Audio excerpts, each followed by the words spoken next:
खेते चल धनिया भइल जाता राती, भइल जाता राती हो भइल जाता राती।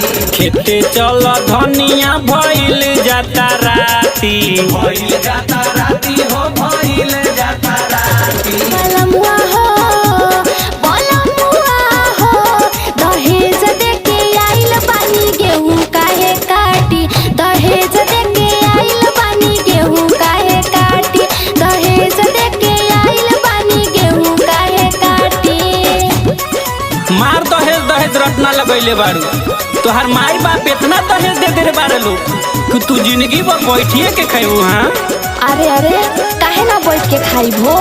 5 लाख रुपया तो तोहर बाप खड़े खड़े गिनवा लिहल, आ तोहरे खातिर हीरो होंडा मोटरसाइकिलियो लिहल। अरे अते कितना झूठ बोल कर रे। भाई ना पापा तोहर कुछ दिए हैं, मारो में सोना के सिकरिया लिए है। खात अपना बात के क्रिया की कुछो ना मिलल बा। हाँ भाई ना पापा तोहर कुछ दिए हैं, मारो में सोना के सिकरिया लिए है। लेट झूठे करेलू बनाव जनी बाती, बनाव जनी बाती हो बनाव जनी बाती। बलमुआ हो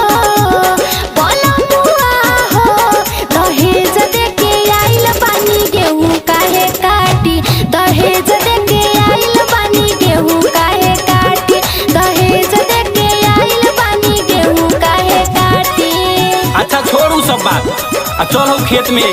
सब गेहूं खेत में झड़ जाई तो तोर बाप या तोर भाई बोरा के बोरा लेके ना आई लोगन, कितने बैठ के खाइबे।